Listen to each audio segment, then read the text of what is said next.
We thought we would just start by introducing ourselves a little bit. And so, as Peter said, I'm Sarah Pojansky. I'm a professor at the University of Utah in gender studies and film and media arts.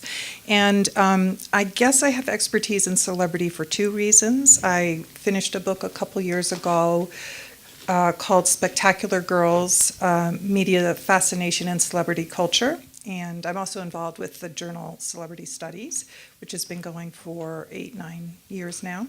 And I'm doing a project at the University of Utah on celebrity, which is a 2-year project that includes a general education class designed to encourage students to think analytically about celebrity, as well as a speaker series and a symposium. So that's kind of my background. I'm Sharon Swart. As Peter said, I was here last year with a film called Roll With Me that I was the producer on, and it was about a paraplegic man who rolls his wheelchair from California to New York. So that is somehow relevant to our chat, but I'll launch into that later. And then I cover entertainment business news for The Hollywood Reporter as a freelancer now. I was on staff at Variety for 12 years and covered primarily independent film, and in the last several years there I did their Directors to Watch list, which had a heavy presence up here. We would always schedule an event that would coincide with Sundance and Slamdance in January, and so I feel very much connected to the indie film scene, and I still follow it very intensely, and I'm still writing about entertainment. So yeah, that's me. I find celebrity culture interesting. I suppose that's part of my expertise here, and Dollhouse is very much about celebrity culture and how we consume celebrities and that kind of consumption around being famous and those sorts of things. And I have a lot of opinions about it. Also, as a filmmaker working in a star system that requires celebrity for financing and that kind of. It's a blessing and a curse, I think, depending on the kind of filmmaking you do. So we thought we'd start with just a brief background on the history of celebrity, the kind of academic piece, and I'll do that, and then I'll stop being that academic. I tried to prepare some notes of aspects of the history of celebrity that I thought would be relevant to this group. So the first point, which gets made a lot, so it's in some ways become a truism, but I think is an important point to make, is that celebrity is not new. It's neither invented by 21st century new media or social media, nor by 20th century film. It's centuries old. For instance, what usually gets mentioned after someone says a sentence like that is that athletes and actors and gladiators in ancient Greece and Rome were celebrities. It wasn't a term that was used, but it was a way of understanding them as stars or celebrities. So the idea of celebrity culture is not new, right? But probably since the beginning of the 20th century into the present, it has increased exponentially, I think, which we all know. There's some wonderful research by Richard de Cordova on early 20th century film where he talks about a shift from picture personalities to stars, or what now would get called celebrities. And what he's arguing is that the picture personality was about creating connections between the roles that particular people played, say Mary Pickford, but there wasn't public interest in her personal life, and that the shift to a true star or celebrity is when there is interest in the person's life in addition to the media that they're participating in. And some scholars have really argued that this is linked, not just in the 20th century, but also before, to changes in technology, economic systems, and industry structures. For instance, when the penny post began in England, allowing mail to move more quickly. A celebrity around women letter writers popped up, where women were able to write letters into publishers, and they were within a particular generic format, and those would get published, and some of them would become very famous and celebrities, and then people would publish under their names, even if they weren't them, to capitalize on that celebrity. So we can see that as linked both to the social technology of the mail and also to the economic structure. So it's just one very early example. When we had the shift from the picture personality to the star, that's usually linked to the emergence of the fan magazine. And so when the medium becomes available of the fan magazine, then there's a need for more material, and that more material began to be information about the stars' private lives. So if we're going in that context of the economic structure and the industry structure and the technology structure, obviously since the early 90s, so I'm just going to call it the turn of the 21st century, with the massive expansion of cable, and I am focusing primarily on the United States, and then not the invention of the web, but the wide availability of the web, we have this almost overnight proliferation of platforms. And because of those technological changes, there's this huge need for material. And for instance, one thing that emerged then was reality TV, which to us today now is old, right? But an entire new form of celebrity emerged with reality TV, where the everyday person gets the narrative goes, plucked from obscurity and becomes a celebrity because of their existence on reality TV. Of course, as soon as their particular show is over, they may disappear. Very few remain celebrities, right? And that's just one example, but that proliferation of reality TV. And then with YouTube and other social media platforms, we have the possibility of self-invention.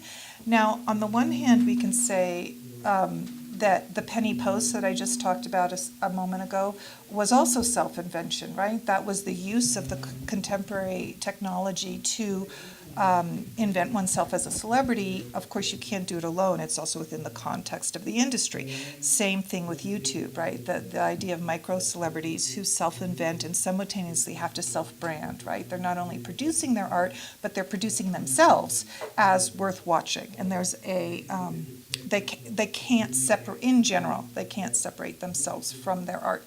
In other words, their private selves. Of course, we never actually know their private selves, but they talk at length. So for instance, Anna Akana, who I'm super excited is coming next week to University of Utah. So if you're around, you can come see her speak next Tuesday. I guess that's a week from today. Who's a YouTube celebrity with 2.4 million followers. She talks all the time about her 6 cats. That's just one example. And she does so in feminist and political ways, I would argue, but the system almost requires her to articulate what it is she wants to say as an artist. In part, that's not all she does. She does a lot of stuff. In part through talk about her cats and pictures of her cats. I think she's fabulous, so if you're interested, you can check her out. I'm sorry, did somebody say something? I didn't hear. No, okay. Sorry, I'm getting myself distracted. So we have self-inventors like Anna Akana, who, if they get big enough, then get picked up by management companies, right? And in fact, management companies are now creating YouTube stars, as opposed to YouTube stars creating themselves and then finding management companies. Influencers who are entirely personalities to market, how-to video makers who are very close to influencers, and that they often are simultaneously telling you how to do something and talking about a product, and so on. Gamers as well. Gamers who play games and we watch them and they become celebrities. So I guess the 2 points I want to make is that there's a tension right now, and perhaps not only right now, but at the heart of celebrity, between an idea of independent celebrity, like the micro-celebrities who self-invent, or artists, media makers who choose to put their work out there on YouTube and Vimeo, but not necessarily folding themselves into the marketing system like influencers do, and how to and gamers do. So there's that, and then there's the flips. That's the more positive side, and then the flip side is the way that the massive conglomerates, right, which are more and more controlling more and more media and marketing, are drawing these independent artists and media makers into their systems. So, again, truisms, but definitely worth mentioning in this context that Google buys YouTube, Verizon, Tumblr, Facebook, Instagram, and so on, so that we have a shrinking of conglomerate control over this mass number of platforms, which is new. So I'll kind of stop there with kind of historical contextualization. And so I think maybe do either of you want to jump in and sort of talk about the contemporary moment or whatever moment you want to reflect on? Well, I was thinking, we could link it pretty quickly to independent film and how those filmmakers and their emerging stars get, as you said, plucked by the studio system or a system right underneath that, and very quickly get either pushed right into tentpole filmmaking, which you could see with Ryan Coogler, or if there's a breakout like a Jennifer Lawrence who really emerged here in a tiny independent film that went on to do quite well, and her director was nominated for an Oscar. But and Jennifer, it was sort of like the rest was history. And I don't think she did that much before she emerged here. She did, I think, some TV and some minor roles as a child star. But she's kind of in the stratosphere now. But it doesn't happen, at a volume. It's not like thousands of people are coming out of independent film festivals that way.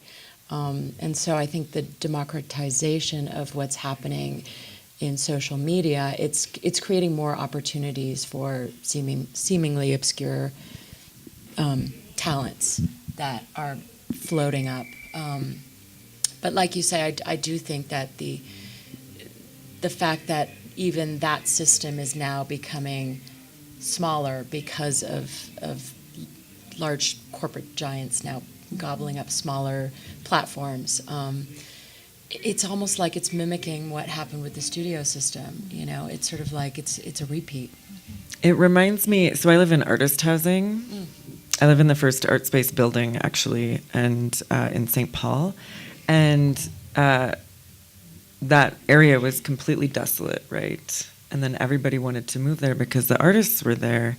And then they drove up the real estate and made it impossible for us to live there. But we were the ones that made the real estate go up. But we don't get benefits of that. And it's similar for like independent films. It's like we are kind of, or these, these obscure platforms or these places where obscurity kind of lies are becoming less obscure. They're being appropriated by the studios and by these systems so that the things that we made great about them as artists, at the bottom, and we were not paid for it, they're now profiting off of that, which I think is interesting. And then, again, controlling the celebrity or the things that are reaching the public. And so then we have to find other ways. So we're just constantly having to invent new ways to get around the system that does require celebrity in a lot of ways to get things made and seen. Yeah, to your point where, you still, even though I think in Hollywood, obviously, you need to have names on a certain index level on the star meter on IMDb, if you want to look at it that way, or it's studios put a lot of research into who is popular, and that they have to cast that way because that makes your film valuable, and that's how you sell it overseas. Certainly the foreign sales business is all about plugging in numbers and attributing value to a certain celebrity or a certain actor / celebrity. And and the more celebrity they are, the more valuable that property becomes, and you can sell it for more as a pre-sale in a certain territory because you have these people attached. Yeah, I think when I was in film school, I don't know if people still use this, but it's a site called Box Office Mojo. Oh, Have you ever yeah. heard of that? Yeah, so that you can like literally look up a star's value.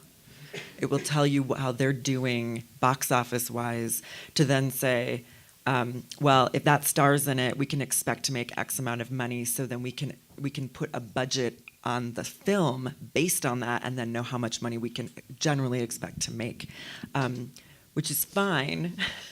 But then you have situations where really great films aren't getting made because like the actor that's right for it, who would be perfect for it, who would make that film stand out, don't have the box office mojo to get the budget, right? Or I understand it's a business, but it is also an art form, and I think sometimes that need for the celebrity, it trumps the creative aspects of it to a point where you're just making crap all the time, or you're really underselling the work. Yeah, and that's why I think people still look to independent film to make these discoveries, because that's really where a lot of the financial risk taking isn't applied, or it is applied because the studios are playing it safe. They're making tentpole films, they're plugging in known star quantities, and they're doing it almost as part of a mathematic equation. Whereas independent film, there is still art and risk taking, and as you were saying earlier, it's not like that outside of the U.S. because filmmaking in Europe is still an art form and it's government supported, Right. and it's not a business first and foremost. Although that is changing, it's they have a little bit more freedom to take a risk on a new actor or a new director. Well, and the way that they consume their own films is different. It's not as dependent upon the box office as much the way ours, we still want to sell tickets and theatrically worldwide, but they're consuming it on TV, they're consuming it in different ways. They'll get a broadcast deal with as a part of their pre-sale. But yeah, I met this Polish producer at the Berlinale co-production market, and she was talking about how Americans are really good at pitching. She's like, "You're so good at pitching, And I said, "Well, we have to, because we have to sell things." And she's like, "I know, it's so remarkable. You know how much a film is going to make before you make it." Which, that really is the mindset here. And then it comes back to this idea of like how we consume celebrity and how that's really a part of our culture is to buy, they're brands, you buy Jessica Simpson's lip gloss, that's a major part of our lives is to have the stars that we align ourselves with, even politically. It kind of seeps into every aspect of how we live here. Yeah, it's the money behind it all.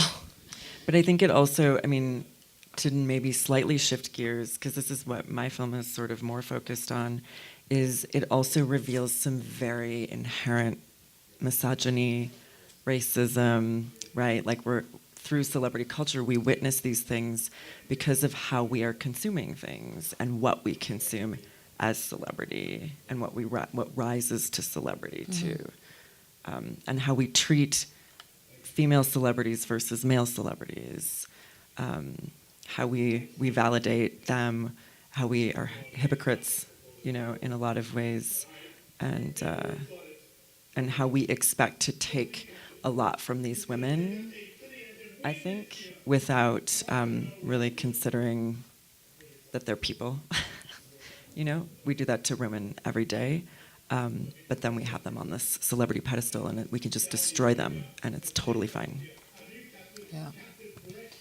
Yeah, there's a fair amount of research as well in celebrity studies on a concept of celebrification, which is the idea that celebrity as a concept is so dominant, as we've just been discussing, that kind of the everyday person is also involved in that kind of self-branding and self-presentation, in part because of the dominance of social media in many people's lives, especially young people's lives. And so there's a line, I think, that we can draw, at least a dotted line, between people's everyday experiences and actual celebrities' experiences, and related to what you're just saying about gender, the kind of high expectation of women to self-brand and self-present in ways that value the self, right, the public self.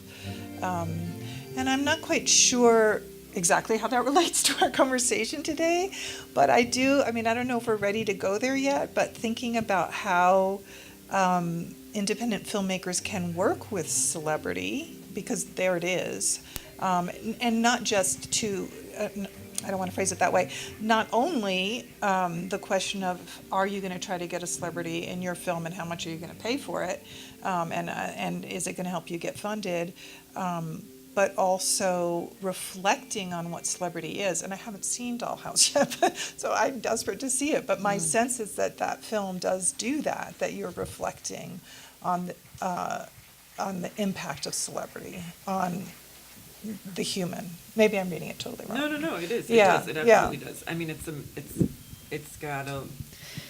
It's looking at a few things. It's layered, I think, in some ways, because I definitely was setting out to kind of, I was trying to underscore how we don't allow women to have a subjective perspective.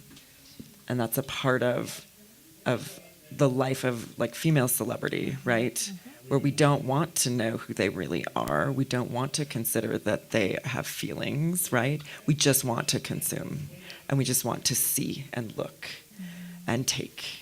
But that there is a person there with a complex inner life. You know, you see these young women who come up through the Hollywood system, and it destroys them. You know, some of them who are just like they are just constantly being thrown, you know, around and not really regarded as talented, valuable people. I think. I mean, that's sort of where my film goes. So, I don't know. But I think celebrity is also, like, one of the things that I look at in the film too is how celebrity has become this thing where it isn't about talent, right? We've kind of, I mean, I don't know that it always was or ever, you know, I mean, kings and queens were celebrities, right? And the queen was the most beautiful woman, even if she wasn't the most beautiful woman, you know, but you always modeled yourself after her. That was just the popular thing to do. And I think, you know, that kind of lives on now, where we have just really wealthy people who become celebrities because they have money, and that's something that we value in a classist capitalist society like this. So they become our celebrities because we want to emulate what rich people do. So that kind of idea of celebrity is interesting to me as well, that I do look at in the film. Yeah, how all of a sudden, like, Jeff Bezos' soon-to-be ex-wife is you know on magazine covers now because she's going to be a very rich woman. You know, Mackenzie Bezos. It's like interesting And single. Yeah, And single. you know, but that's celebrity now. You know, and that's kind of the reality version of it, because reality TV has made it so normal for regular people, or even sort of semi-famous regular people, to just drift right up to the top. It's not just people who are in films or in television shows. It's everyday people for whatever reason who have done something. And now, of course, you have, you know, you can do it yourself by becoming a vlogger, or you know, having your own YouTube channel in some way, and creating it yourself. But they're used to, well, with the Hollywood system, they kind of anointed who was going to be next. But with this new open system that we have, even though it's becoming slightly more closed because of all the corporate gobbling up of smaller properties, I had a conversation with Peter about this, where I'm pessimistic that it ultimately isn't making it easier for seemingly obscure talents to rise up, because because it's still getting squeezed through a system that's going to look just the same as the Hollywood system did. And 30 that years requires ago. advertising and, Yep. you know, the hits and things like that. I wonder if this is like just a question I have. It's not something I know from my research, but I wonder if audiences for independent media might have a different relationship to celebrity. So, you know, definitely, so this is bracketing the problem of getting funded, right? So let's say you got the funding and you made your film. Okay, so then if you don't have a big name celebrity, but you do get picked up, let's say, by Netflix, which, you know, is this monolith, but there it is streaming, and it ends up in someone's algorithm because the subject of your film is related to the subject of, you know, some franchise film that that person watched, and it guides them to it, especially if it's, and actually I'm literally thinking of my father, who's kind of an unusual person, but he just like follows those algorithms through Netflix and is always telling me about this incredible independent media that he's finding on Netflix. So, I mean, I do feel the pessimism, but I also want to, and I know that the like getting funded piece of it is massive, right? Because if you're not funded, then you don't get to Netflix, right? But with this hypothetical example, I do think that there are other ways that we can imagine how independent film can exist alongside the celebrity system without necessarily engaging it. Although then also maybe it's a surprise hit on Netflix and then it makes a celebrity, like you were talking about with Jennifer Lawrence. Yeah, I mean, that film showed up at Sundance, Winter's Bone, several years ago, and then, you know, the agents are here. They're always ready to immediately sign someone if someone emerges, and usually every year someone does. It may be a director, or it may be an actor, or it may be, you know, someone portrayed in a documentary who somehow hits a nerve with audiences. I mean, I'm thinking about our doc, Roll With Me, our subject is a paraplegic man. He's very charismatic. Our film is now on Netflix. And I'm hopeful that people will find him. And he's actually an actor, but never had much fame.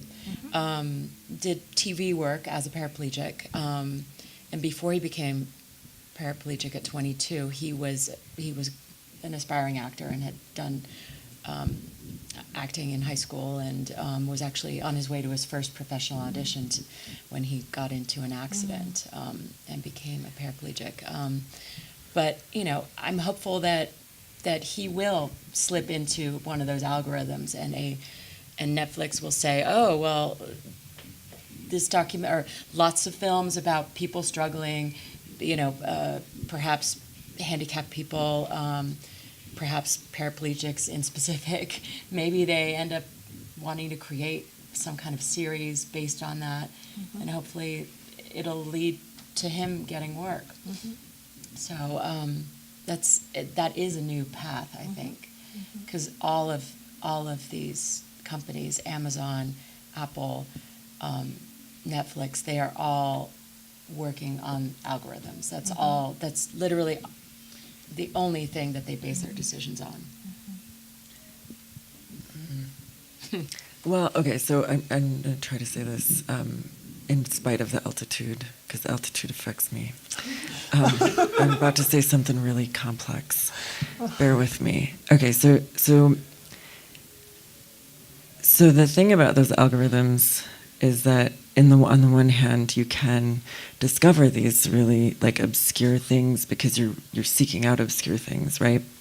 And then on the other hand, what always happens to me, and I always tell Netflix, I'm always yelling at Netflix, I don't like only thrillers. I don't like only rom-coms. I just like good movies. And you can't get Netflix to understand that. I don't love everything that, I don't know, Jude Law is in. Although he actually is pretty consistently. He does some good stuff. Okay, so maybe I take that back. But they actually don't push a lot of his movies. But you know what I mean? It's like their algorithm is actually it's kind of basic, but but it's limited in some ways, and I think it's limited again by celebrity, and by these brands, right? And then there's this other new issue that a professor of mine from Columbia, James Seamus, brought up at the Columbia party this past week, and he was, I mean, look, I love James. I think though he can be even more pessimistic than some of us, you know, who are struggling a lot more than James is, I think. But he said that that now it's not just this algorithm of like pushing things towards you. The real thing that they're doing is they're mining data based on your viewing habits. They're learning what you buy. Like if you buy a summer home, like if you have a second home, or if you buy a certain kind of luxury vehicle, that's what they're learning, and that's what they're actually, like, they don't really care if you're finding the movie that's right for you. They're actually learning information about you because they're getting a cut from the advertising that these brands do to you without you realizing it. So Netflix gets like a skim, is my understanding, from the luxury brand, which is crazy, right? So they're not even really about content. Again, the way, you know, TV used to be referred to as the stuff between the commercials, that's what Netflix is now. It's the stuff between the ads that pop up for you. So, I mean, to get back to our other conversation, I think it's just this constant battle between the artists to get their stuff out there, and we will always find ways to invent it in spite of celebrity and in spite of these big conglomerates, but they will always find us in those places when we're successful, and they'll snatch it up. So it's kind of it's just kind of a race, and celebrity guides that a lot, I think, too, or it becomes about that in a lot of ways.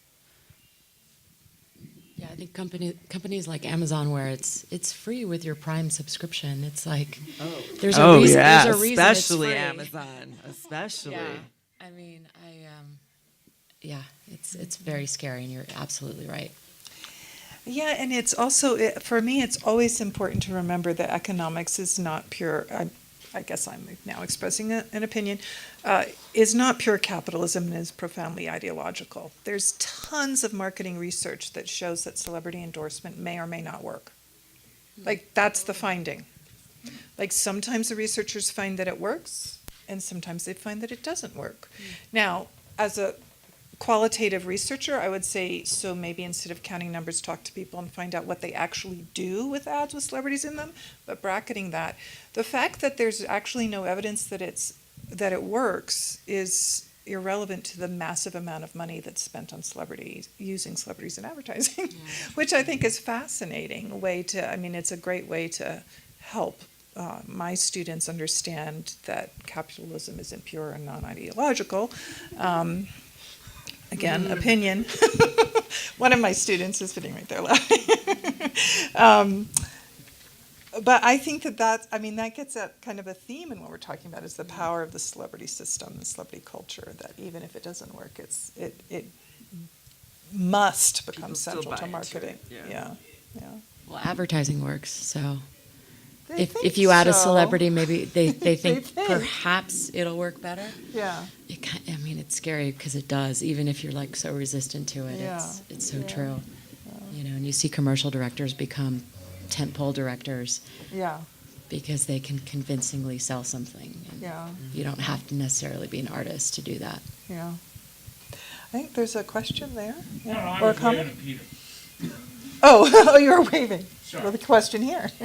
I'm not exactly sure what the question is, but I'm fascinated by all of this. I have 24-year-old twin daughters, and they've been raised by lesbian feminists. They are feminists. They are artists. They are really cool, smart young women, and they love to watch the Kardashians, those Floribama, those kind of shows about people that are on the beach, just drinking every night and discussing who's sleeping with who.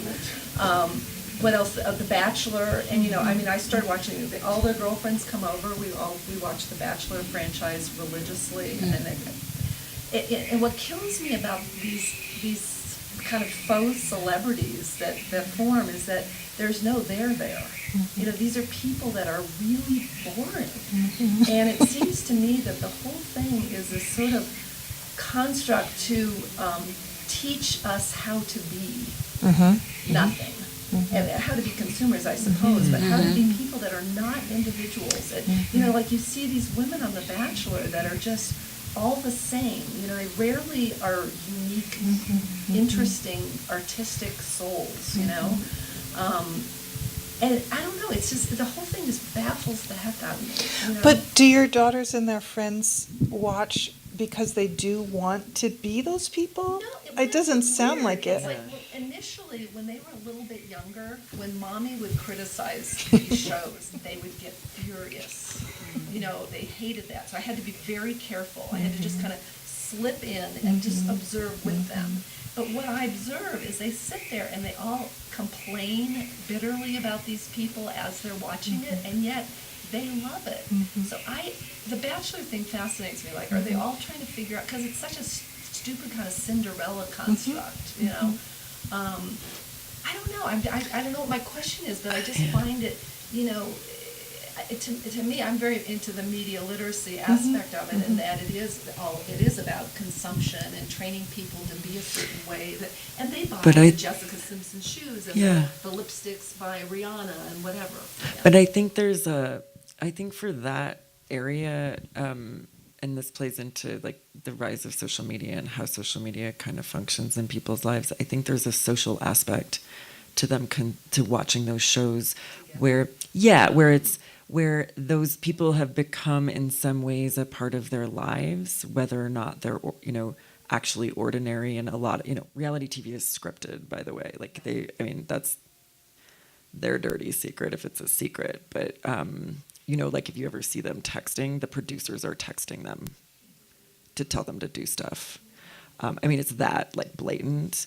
But I think, because I did this film called Selfied about, you know, wanting to be social in this sort of like pseudo celebrity kind of way. And the thing that I thought about a lot was how when people are, in my opinion, because I don't really watch, I'm very limited in my viewing of reality TV, but my understanding is that there's this way in which, because the idea is that these people are ordinary in some way, that it brings the ordinary person closer to being a celebrity, right? Or that you could be there, you could be getting that attention or be that admired or whatever. And I think in some ways that is more comforting, or somehow gives people a sense of purpose in their own lives and meaning. Like their lives are meaningful because that's a possibility in this world. Like saints in the Catholic Church. You know, the function of a saint is a regular person, right, who has somehow gotten closer to God. So Right. You know, they're like this intermediary. Right. Yeah. Whereas, like, you know, somebody like Tom Cruise, I mean, that's really hard to emulate, you know, or Nicole Kidman or whatever. Like, that's really hard to emulate, but you can feel closer to being a part of this bigger world through that arena. And it's social. You can have opinions on them. You can be like, they're not as, you know, their lives aren't as interesting as mine, you know, and really kind of take down celebrity in a way that makes it, I mean, more accessible for your own life. Maybe. I don't know. I mean, it's interesting. My feminist daughter, raised by a gender studies professor, also watches those shows. Currently, she's 18. She's watching America's Next Top Model. Oh, we love that one. But I like, why are you watching this? I said the other day. And I mean, again, this is just one person, my daughter, but she, I think, is interested in how the show is constructed. She understands that it's scripted. And she's also, I think, the way that the narrative of that show is about the contestants trying. And of course, there's the single person who wins, but everybody else loses. And so how they manage, you know, a disappointment is part of it as well. So I'm not trying to recuperate that show. And I, like you, I found those shows unbelievably boring. But I think the fact that they're successful is important, and I don't want to assume that everybody who's watching them is, simply duped by them or kind of mindless while they're watching it. And there is a lot of research in media studies on a variety of different kinds of audiences that shows repeatedly, much better than the marketing research about whether celebrity endorsement works, repeatedly how complex audiences are in their thinking. That doesn't mean that they have, we still have the algorithms, and there's a wonderful recent book, and of course I can't remember the author because I'm terrible with names, but it's called Algorithms of Oppression, and the way she did her research is she logged in anonymously instead, of course if you use your own computer you can't find out what all the algorithms are because it'll just be yours, but so she logged in anonymously as a new person, and if you type Asian girls, you're going to get pornography, right? You're not going to get stories about Asian or Asian American girls as athletes, which she talks about her daughter, she's African American, her daughter's African American, who is an athlete, right? But if you type in black girls, you can imagine what you get. So this is, if people are interested in, a really interesting book that connects to what you were saying about how algorithms are either selling us to the marketers or reproducing gendered and racialized ideologies, as that book argues. So I was trying to say, yes, our daughters might be watching in a complicated way, but at the same time, what they even have, I don't even know how she got to that show, right? Whatever algorithm from her various Netflix, Hulu watching popped it up, she hit play, and something about it interested her. Are there other comments from the audience? Okay, so celebrity is a concept that we invented as humans. And the squirrel community doesn't have famous squirrels, and my dog's not gonna have a panic attack if it meets Spuds MacKenzie. This is a wholly human invention. And my question is why? Why do we do this? Is there some sort of societal or cultural need that it fulfills? What exactly is it that inspires us to have created this concept of celebrity? Well, I don't know that it's entirely true that the animal kingdom doesn't have, I wouldn't call them celebrities, but I mean, they have queens and alphas and things like that that are followed, right? That sort of dictate the path of the tribe or whatever, the group. But this is something I think about a lot, because one time I read Jung's Man and His Symbols. I don't know if you know that book, or it's a collection, but he talks about how the consciousness is relatively new, evolutionarily speaking, and so it's flawed. We have our primitive mind, that's our instinctive mind, right? And then we have our consciousness, which reasons, and it tries to find meaning, and it thinks, why are we here, and those kinds of things. And I think in a lot of ways, that's what religion is born out of, and I think in a lot of ways that's kind of what celebrity is this gives us purpose. It makes our very ordinary lives have some kind of meaning, because there is something bigger than us that we can work towards or aspire to, even if what we're doing here and now is just the dishes, or but I think the consciousness drives that, because we question our own validity here on this planet a lot. I don't know. Go ahead. Yeah. Sorry, I just had a comment to go with that, is that because I study psychology and how and why people do what it is that they are doing. Why did they pick up the cup the way that they did? Why did they talk to this person in a very shy manner? Since the 50s, they've had a lot of people to communicate with. You were on the train, you were at work, you have a newspaper to communicate effectively, and have something to talk about with your next door neighbor. Now, social media is that thing to talk about, to be able to say, okay, because I've got 2 teenagers, and they tell me all the time, Mom, I'm bored. And I'm like, find something to do, clean something, child.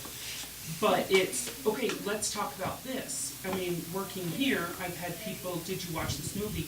They're asking because they want to have something to like break the ice, to talk about, to say, oh, which aspect? And by the fact how you answer that, then they know what kind of person you are by saying, oh, I didn't like that movie, or oh, I like this part. Then they get to know you. It's what I see as a new way of getting to know people, to be able to say, oh, this is what your movie is about. That, oh, that was great, you know, and then they say, yes, I did something good. I did something right. My daughter watches, or she used to watch the social media bachelors and things like that. Granted, she's almost 14. She came to me one day and she said, Mom, this is all stupid. They're just talking about nothing. I said, thank you for having a brain cell. So I said, now, what are you going to do with your time? Yeah. And she sat there, and it took her about a week to figure out she herself was a creative human being. She started doing calligraphy. She started doing glitter and this hue with this. My son then started realizing he was good at audio and these kind of things. And I thought, if you can take the time to get to know yourself, then when somebody comes up to you, you have something to talk about besides other people, which is a good bit of gossip. Mm-hmm. Super interesting. Another way that celebrity does get talked about, to go back to that question, is that celebrity is a way to articulate humanity. And so the argument goes that we are interested in celebrities because celebrities are about being human. So, I mean, I think that's related to what you're saying, but I like the way you describe your children's finding a distance from it. And so as we see them working out their humanness, we can understand how to work out our own humanness, which is not to say that we would duplicate them, just that it's about the condition of being human, which I think connects to what you were saying. Yeah. But so do you think, so I read this article recently called like The Apocalyptic Man, right? And how we have like a rise in like sociopaths and narcissists and that kind of thing. And do you think that the representation of what it means to be human in celebrity culture right now, and using, looking at reality TV, which is, as we say, it's scripted, but it's also, in some ways, it's looking at some of the more desperate aspects of people and then celebrating them. Do you think that that's having an impact on how we view ourselves and our purpose here? Sorry, I don't know if I have the right to ask you that. Could, I don't know. But if you, yeah. If there's a connection between the rise in sociopaths and other isms, I mean, who knows? I mean, I also think that a lot of that stuff has been under the radar, but with more study, it turns out that there is a larger percentage of sociopaths in the population, just because it's been looked at more closely. But I don't know if media is creating that, but it very well could. Yeah, this article, I'd have to look at it again. I think I read it when I was quite tired, but it was sort of talking about how our values have just completely changed. Like, we just have different values today than we did, 50 years ago even. So, and I wonder if, I'm on the panel, I don't know why I'm asking questions. It's so silly. No, it's a discussion. I mean, there are. I want to respond to that question this way, but then I'll critique my response, which is that every time a new technology is invented, there's panic. Many people know this story. The invention of the eraser created panic. Don't give an eraser to kids in school. This is a real story, because it will allow them to make mistakes. They won't be as careful. Now, to us today, that's insane. I mean, it's an incredible technology, right? The eraser, I love the eraser. It's incredible technology. Allows you to reuse things, to edit. Yeah, the delete button. So on the one hand, like that argument is a kind of typical response to new media. On the other hand, because celebrity and social media is so much about the human condition, as I was just arguing before, in and the eraser is not about the human condition. It impacts the human condition, but it's not about it. I wonder if one can say, "Oh, we just always have a moral panic about new technology. There's no change in values." I mean, I think the definition of human might be shifting because of new media. I don't know for sure that it's shifting in a bad way. I mean, that's the argument that that article was presenting. Well, and clearly, like, kids they're recognizing these things. Yeah, It's like not like these it goes stories. under, Yeah. over their heads. So, Yeah. I haven't lost faith in humanity yet. But I wonder if, there's so much more of us now. There are so many more minds on this planet, and what the foundation is that we're creating for an even future generation right now about the values that we're portraying. If celebrity culture is the way that we process our human experience, and our celebrity culture is about being super desperate and having a lot of conflict and all of these things and not really working things out just so we can get to the next episode, where are we going to end up? We're just going to end up just constantly, I don't know. I mean, I think people are smarter than that. Like you said, I think audiences are so much smarter than studios give them credit for. They're way smarter than that. That's why a film that's not supposed to do well does well, because it's good. But in spite of it not having celebrities or whatever, but I don't know. Yeah, that's why these algorithms are flawed. They're, if Netflix executives are trying to figure out what their next movie is going to be based on what they're seeing in people stop watching a movie at 10 minutes, they decide that those stars in that movie or that genre is perhaps not something that they should invest in, and that they, the movies that get seen, all the way through. I mean, maybe you just left your Netflix on and you left the room. Like it's a very imperfect science, and it's scary that now has taken over. I mean, the Hollywood studio system used to go by what did well at the box office, but if Netflix is basing their production decisions on like what will get a green light on, almost primarily like what they learn from the viewership of their own network, it's kind of crazy. It's an even more flawed system than just going off of a box office. Well, and it's a failure. I mean, what's so interesting to me is that it's a failure to actually like understand whether or not something means something to people. Like, was it made well? Like, was it, is it meaningful? Does it move them? Does it make them laugh? It actually has nothing to do with what they're talking about. Like, to artists in the room, you always want to be making the things that move you to, or that like you believe in. Because ultimately, even if it could be Guardians 3. I believe in Guardians 3. It could be, Black Swan. It could be, Winter's Bone. It could be something like that. But as long as you're bringing that passion to it and that desire to tell that story, people will feel that when they watch it.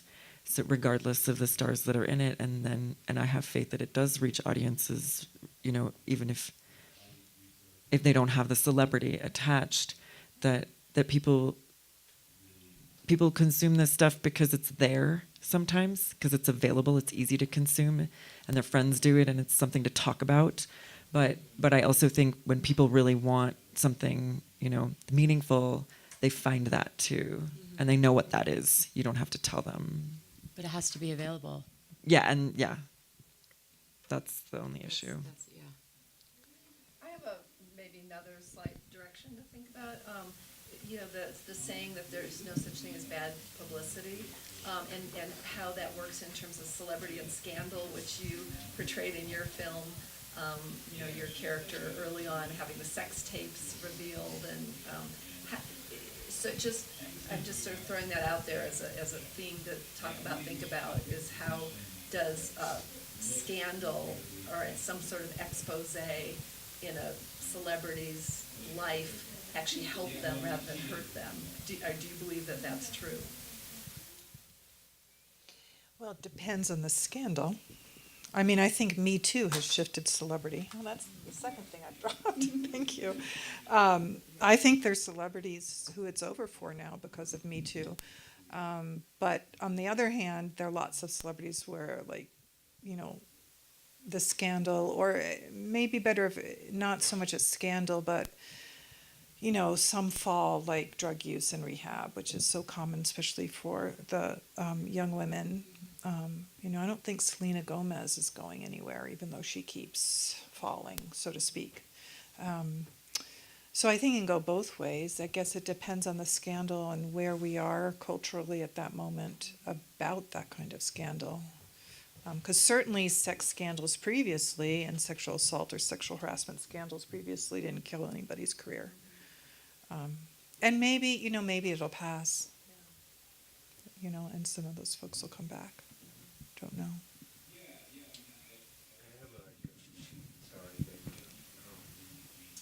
I don't know, just a comment.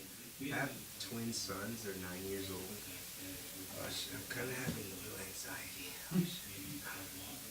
But they watch a lot of YouTube, and I marvel at them. Like, what is it about this channel of these other little kids doing something, Playing. laughing, and they don't even watch. That's what they watch primarily. And it's like, you know, they're twins, so they both watch different things, but the same kind of, one likes comedy, one likes to learn. It's like, but it's YouTube. So I can see how, from a capitalistic perspective, that the algorithms are like, oh, those numbers are through the roof, so they're going to. But I'm with you on that. Great films.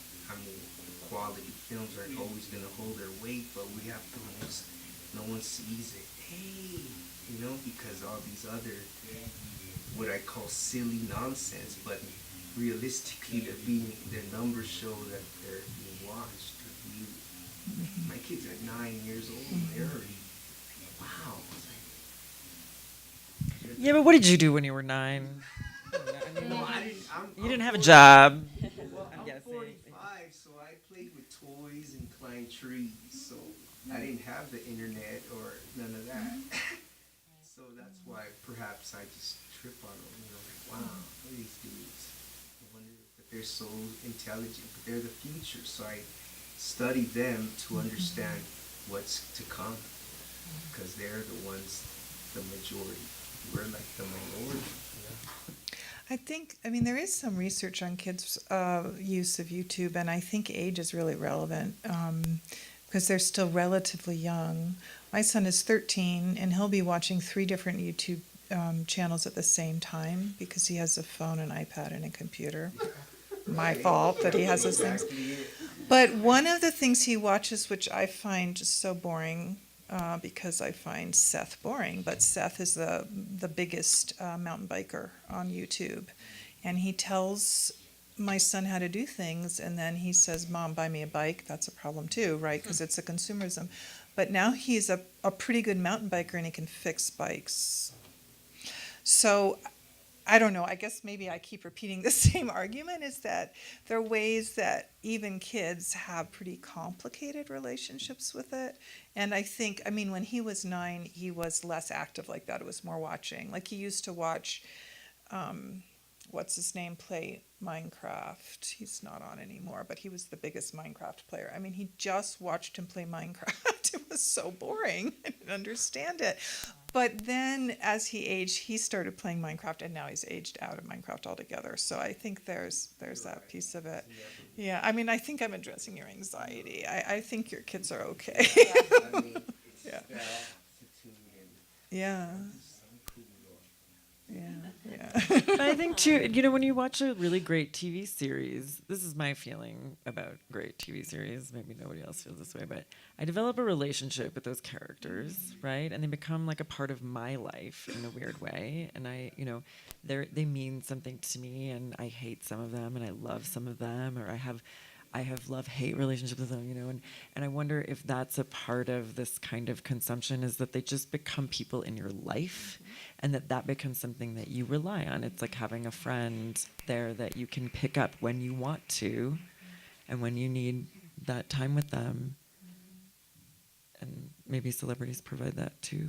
Yeah, I definitely think so. Characters are celebrities. Many of my students argue, because this is the first time I'm teaching this class, and they argue that fictional characters are celebrities. And I've told them that I'm open to that argument, but they're going to have to work I have hard. the biggest crush on on Gatsby. Oh.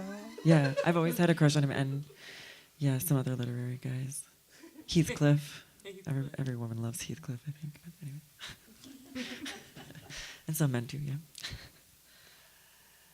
I mean, oh, go ahead. There's a lot of people on YouTube that are becoming international celebrities faster than celebrities.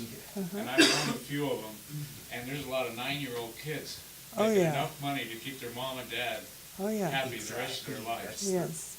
So that, how do you tell your kid you don't have a channel on YouTube if he knows this kid is making millions of dollars? Yeah. And if he's got a shtick that might be funny on YouTube, he could become a celebrity so fast. And you can't turn it off. Well, you can turn YouTube off, but you're not going to want to because the kid's going to love it, right? He's going to love being famous. And it can happen so fast.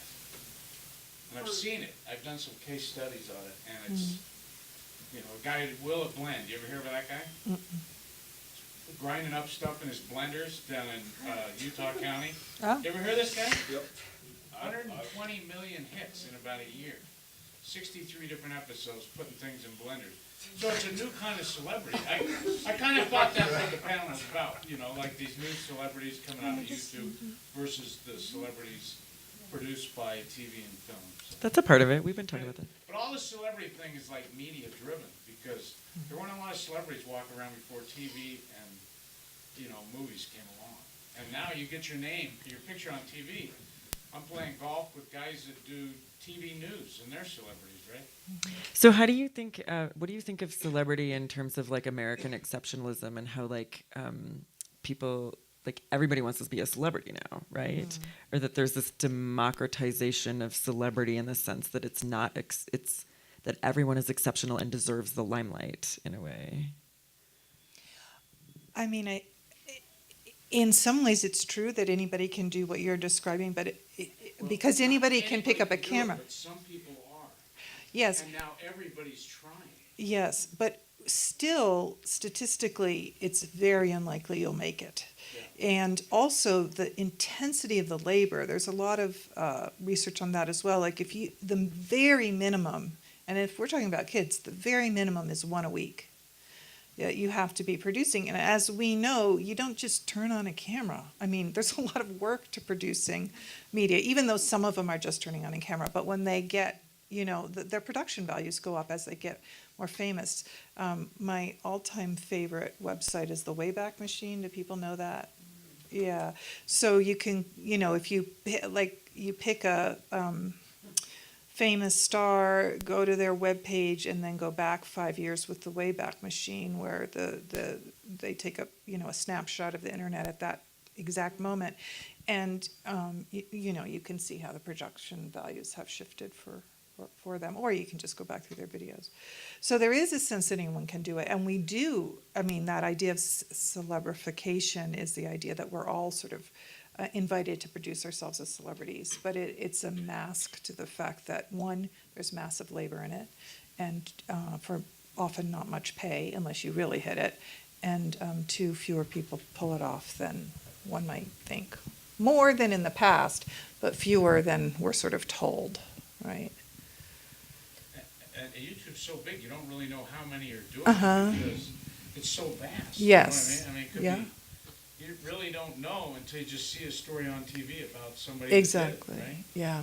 But it's happening all the time, every day Yeah. on the channel. And is there money made through the ads that play Oh, yeah. or the pop-ups? Oh, yeah. That's how they make their money. Yeah. Yeah. And also through placement. So if Charlie they're bit my finger, put him through school, bought him a house. I mean, it's still working now, right? Yeah. 2 kids, Charlie bit his finger. Yeah. It made Yeah. So much money, you can't believe it. And if they're putting stuff in blenders, they're probably at this point paid to put specific things in blenders. Oh, yeah, this guy hired a Yeah. guy, and he Yeah. did this little thing in his factory down here, and I'm telling you, Yeah. he did 120 episodes, Yeah. and just launched him, Yeah. walking around in his smock, you know. Just watching Will it blend. I did a movie about it, like these early celebrities coming out of YouTube, right? Uh-huh. And some of them, the way it happened was just so amazing. Yeah. It was just, you know, it's only been around since, what, 2005, right? Right. Yeah. I think one of the things that attracts is because, I'll tell you right now, if my child puts something besides food in the blender, they will be sleeping with that blender out in the garage. You know what I mean? Like, that's how that's gonna be, you know, so some of it is because, well, they can do it, and I want it, because for my son, he's interested in everything. I mean, he's high-functioning autistic, so he's excited about everything, that what can happen, what happens if you put a fork in the outlet, you know what I mean? Obviously, Mom won't let me do it. I wanna watch somebody on the TV do it, so I can go, okay, that's what's not to do. Send him to You Will know, it blend. things like that, you know, that my kids just watch, because, you know, you cannot do explosives in a crock pot out in the backyard, because that might scare the neighbors, you know. So it's, I think it's, their brains, some people's brains have kicked on so to the level that they want to know, why can't I do this? Oh, that would be a good reason not to do this. And I think that speaks to how celebrity is about inspiring people, whether for good or bad, but that, you know, we return to them because they inspire us in some way. And that is what, you know, if enough people are inspired by one person's actions, that will launch them into this, you know, YouTube sensation kind of career, or even in sort of more popular. But I think we constantly are returning to the fact that people want to be inspired, and they're not mindless, you know, drones just staring at a screen all the time. I'm really interested, I'm going to ask a question now as a member of the panel. I'm really interested in how the artists in the room, including my two panelists, think about celebrity. I mean, I think it's interesting, your film, I've seen neither one, okay, of these films, but that your film, you know, that you commented you really hope that he gets some work, and it's an investment, right, in the people that you were working with. And your film, as we were talking about before, is, you know, a critique of celebrity culture, or looking at the impact of celebrity culture on celebrities themselves.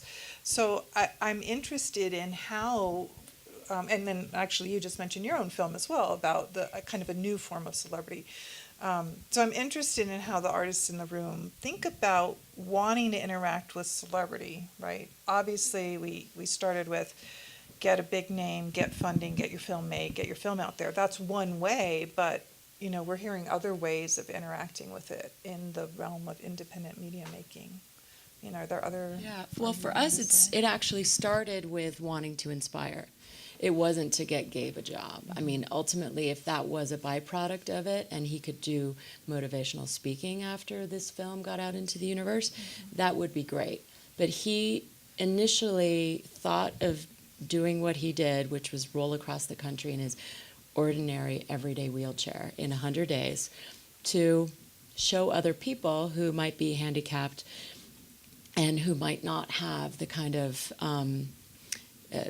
expensive equipment that you think you might need to have to do a journey like that, by his example, he can inspire other people who don't have the means or the physical abilities to do something extraordinary and to lift yourself out of whatever downward spiral you may be in, which was his case was he had hit rock bottom in terms of drug use and decided to just quit and do this. So this film was made for that reason, to inspire, and so it wasn't really about celebrity, but it would, you know, hopefully it'll help Gabe in the long term. Yeah. Hi, I'm Dan. Thank you guys for being part of this. I'm lucky enough to have made a couple of films with fancy pants actors, as I call them, which I think is a compliment.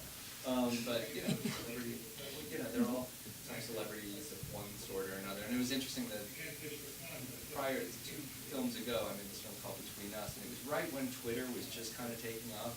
It was interesting overhearing my actors talk about, it was Julia Stiles and Tay Diggs and people like that. So they were, well-known actors, and they're like, should I get a Twitter account? Should I not? Do I manage it myself? Does my assistant do it? And they were working it out themselves, and that was an interesting conversation to have with them.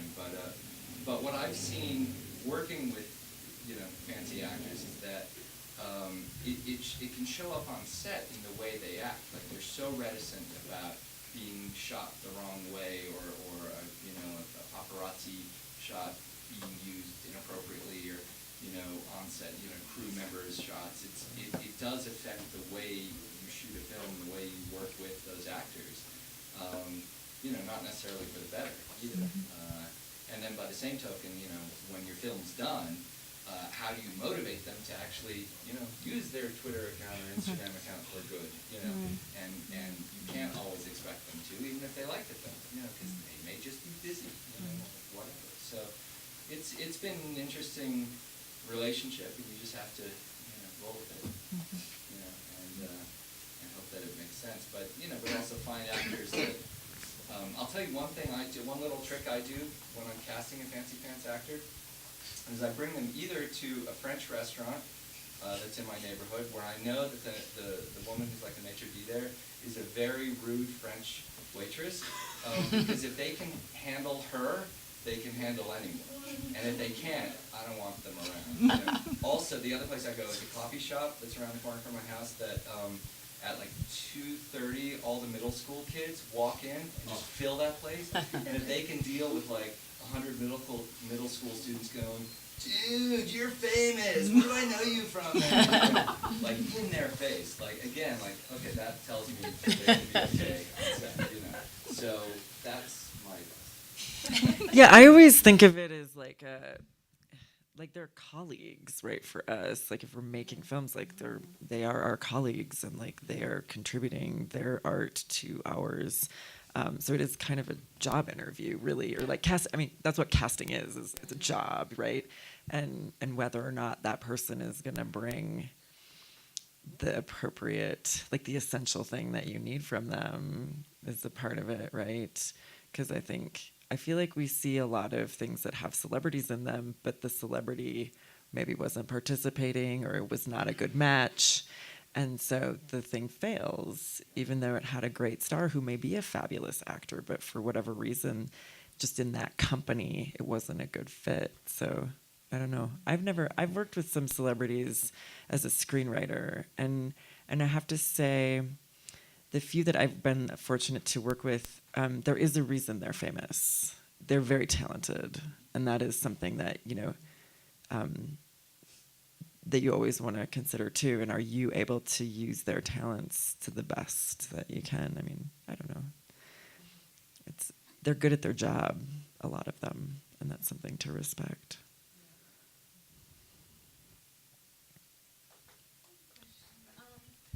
Do you think that in this age of like these new types of celebrities on YouTube and Instagram versus like the Jennifer Lawrences of the world, that they kind of have a different job, or they play the same role in our culture maybe, but maybe they have to do their job differently? Like it seems like, with traditional celebrities, so much of what they say and do is filtered through like publicists and the media and reporters, but like on if a YouTube celebrity or an Instagram celebrity, they seem like they have to have so much like direct interaction and communication with their fans, like just through these very immediate social network platforms. Do you think that that's true, or how that affects their... Yeah, I think the fact that that now exists is changing the way that some sort of maybe through film and TV celebrities are adjusting their public personas.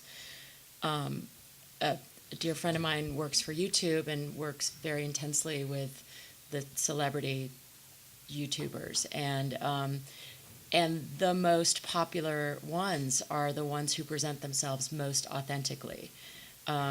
And so it's like Will Smith and Jason Momoa. And I think that celebrities like even the Jennifer Lawrences of the world, who, she already is very down to earth, and she is more liked because of that. Her, when she tripped at the Oscars, when she says, unfiltered stuff, people love that about her. And I think there's this whole thing now it's become like a word, like the authenticity of someone who's famous is valued now.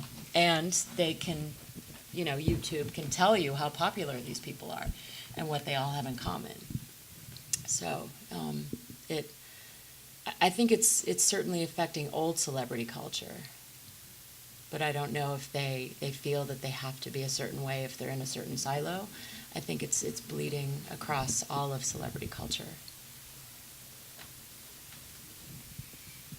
Yeah, I mean, and to add to that, I do think you're right that the work is different. I mean, the big celebrities can have people do it for them. But if they're self-inventing, as I was saying before, it's a huge amount of work. And you have to, like you were talking about on the set, with the change in the increase of ease of distributing photographs, your example is about a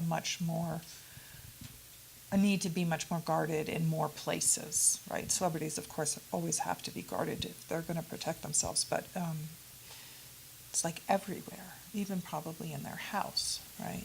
So the arguably the workload for all celebrities goes up. Big celebrity, A-list, or someone who's just trying to invent themselves.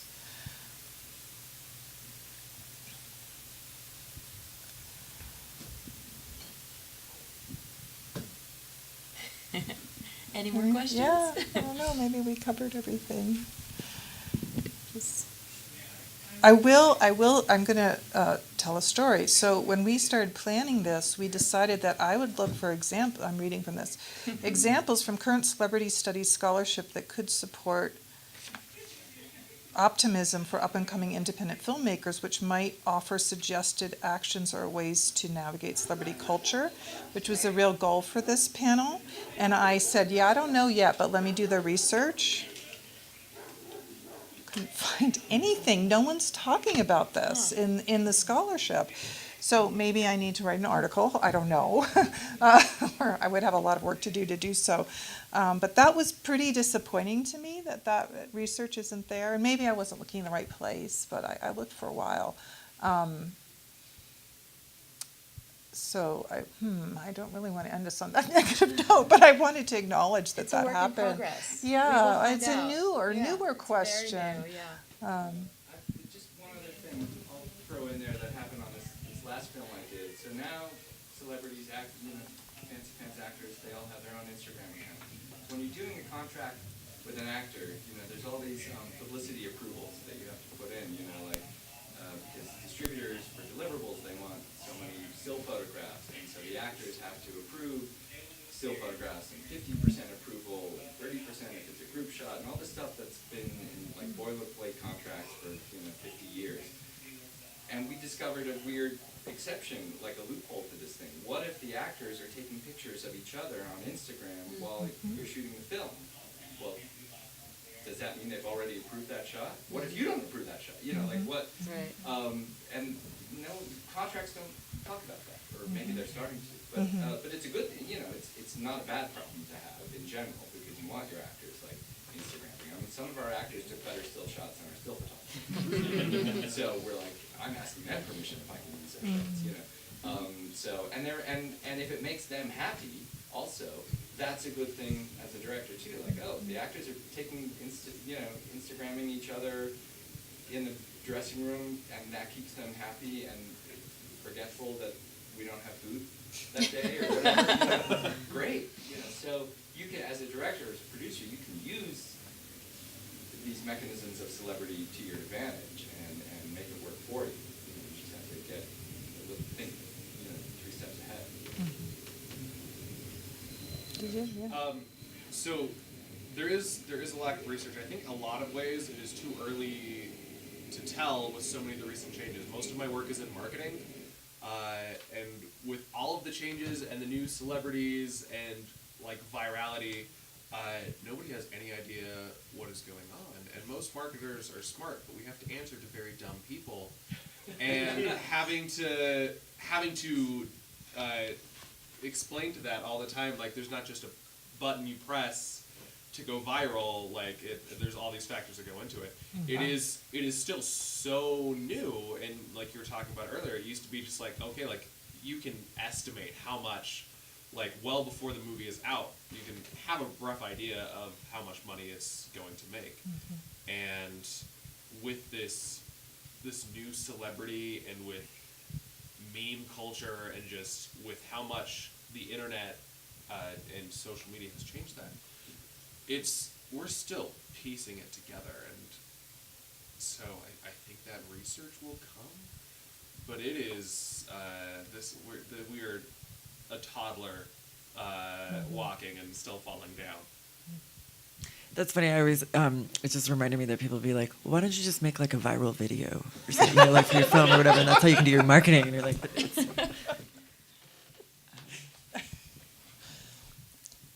it's a failure to understand viewing habits and, you know, those kinds of things. But I think that's a thing. It's not quite in our, you know, I mean, we don't even have etiquette yet kind of sorted out, you know, for some of these things. And like, you know, we're watching an entire generation grow up with these things, and having parents be like, I don't even know how to talk to my kid about some of this stuff, because, you know, there aren't any rules set forth, because we don't even know what the damages are yet, or what the benefits are. And so kind of trying to figure that out. But then in the meantime, you know, us filmmakers also trying to navigate this world of social media and celebrity, and like, how do we get visibility for our films with this great platform and getting viral or whatever, because it is accessible in a lot of ways, but, you know, we're still kind of invisible in a lot of ways without our celebrities posting on Instagram all the time for us.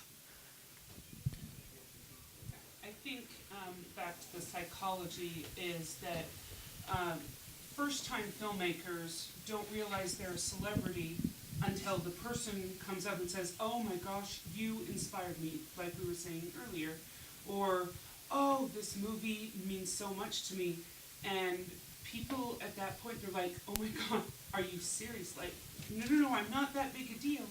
And I've worked with, you know, A-listers all the way down to somebody out of their garage.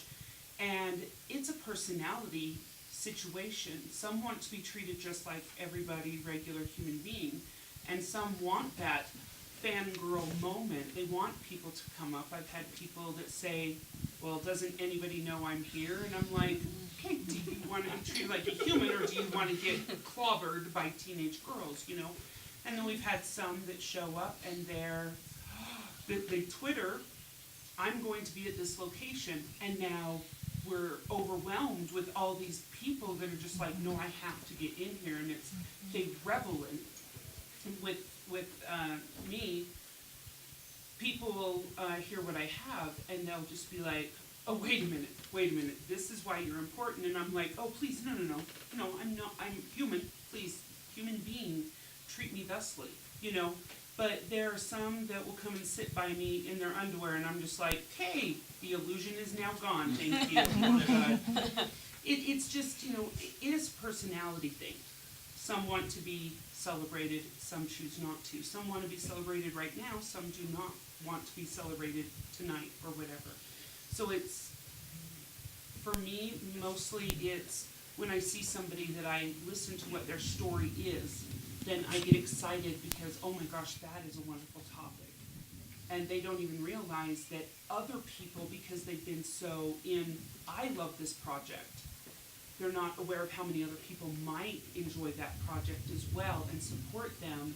And some think everybody will enjoy it, and then like 5 people next door to them enjoy their project. So it's just a give and take, kind of a back and forth situation that I've noticed.